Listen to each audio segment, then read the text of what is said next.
নমস্কার বন্ধুরা, Bengali kitchen হাউসে সবাইকে স্বাগত। আজকে বানাবো চিকেন বিরিয়ানি রেসিপি।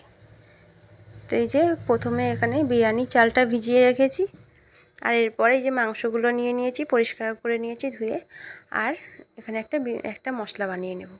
তো এই যে প্রথমে নিয়ে নিয়েছি আদা, রসুন আর কয়েকটা শুকনো লঙ্কা, সামান্য পরিমাণ জল দিয়ে এটা পেস্ট করে নিয়েছি। এবার এই মশলার পেস্টটা আমি মাংসের মধ্যে দিয়ে দিলাম, আর এরপর দিয়ে দেবো পরিমাণ মতন লবণ আর হলুদ। তারপরে আমি এর মধ্যে দিয়ে দেবো জিরের গুঁড়ো, ধনিয়া গুঁড়ো আর গোলমরিচের গুঁড়ো, শুকনো লঙ্কার গুঁড়ো আর বিরিয়ানি মশলা, আর দিয়ে দেব কিছুটা পরিমাণে টক দই।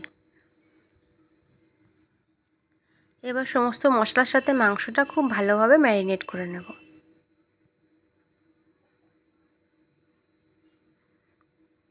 তো এই যে মশলার সাথে ভালোভাবে মাংসটা ম্যারিনেট করে রেখে দিয়েছি, আর এটা 40 মিনিট মতন আমি ঢেকে রেখে দেবো।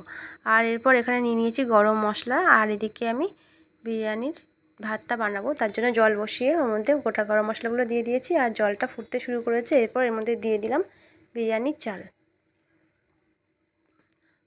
বিরিয়ানির চালটা ভাতটা বানানোর সময় সবসময় জলটা ভালোভাবে গরম হওয়া পর্যন্ত, নাহলে ভালোভাবে ফুটে উঠলে তারপরেই চালটা দিতে হবে, নাহলে ভাতটা ভালো হবে না। আর জলটা অনেক বেশি পরিমাণে দিতে হবে। আর এদিকে আমি পেঁয়াজের বেরেস্তাটা বানিয়ে নিয়েছি। তো এই যে এর থেকে বেশি ভাজলে কিন্তু বিরিয়ানির পেঁয়াজের যে বেরেস্তা ওটা পুড়ে যাবে। তো এই যে এই বেরেস্তাগুলো তুলে নিলাম, এরপর বাকি বেরেস্তাগুলো বানিয়ে নেব।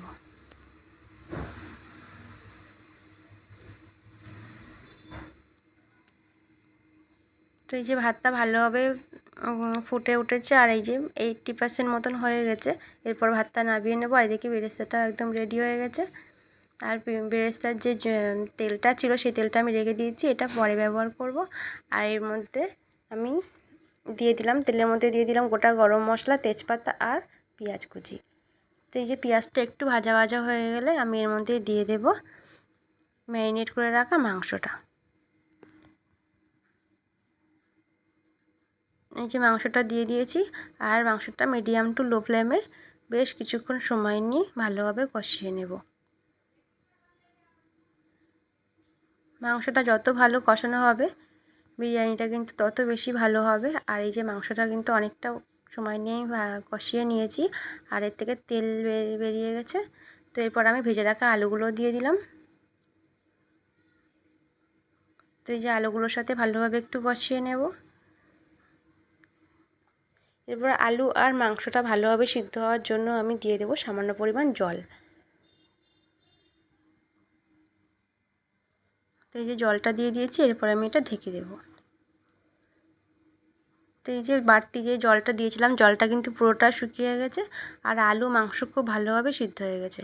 মাংস কষানোটা একদমই রেডি হয়ে গেছে। এখানে আমি একটা ডেকচির মধ্যে নিয়ে নিলাম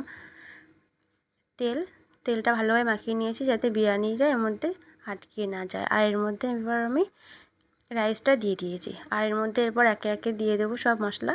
প্রথমে দিয়ে দিলাম সামান্য পরিমাণ লবণ, তারপরে সামান্য পরিমাণ চিনি, বিরিয়ানি মশলা, আর দিয়ে দেবো পেঁয়াজের বেরেস্তা।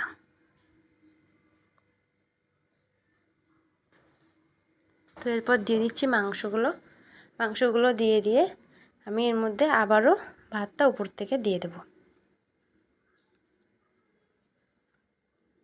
তারপরে আমি আবারও সামান্য পরিমাণ লবণ দিয়ে দিলাম, সামান্য পরিমাণ চিনি আর বিরিয়ানি মশলা। তারপরে প্রত্যেকে দিয়ে দিলাম পেঁয়াজের বেরেস্তা। আমি প্রতিটা স্টেপে অল্প অল্প করে দিচ্ছি, যাতে সব জায়গাতে লবণ মিষ্টি সব রকম সমানভাবে থাকে। একসঙ্গে দিলে এক এক জায়গায় বেশি কম হয়ে যেতে পারে, তাই আমি প্রতিটা স্টেপে অল্প অল্প করে দিয়েছি। তো এই যে তারপর লাস্টে আমি আবারও মাংস দিয়ে দিলাম। এরপর আমি এর উপরে আবারও রাইসটা দিয়ে দেব।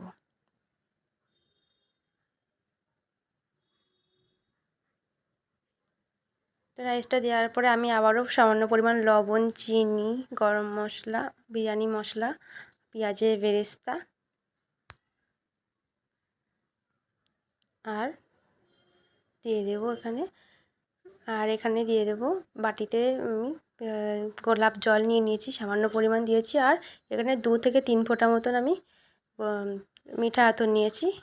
এতে সামান্য পরিমাণ ছিল তাই একটু ঝাঁকিয়ে দিয়েছি, 2-3 ফোঁটাই দিয়েছি, আমি বেশি দিইনি, কারণ ঘরের জন্য মানে ঘরোয়া খাবারের জন্য বেশি ভালো লাগে না।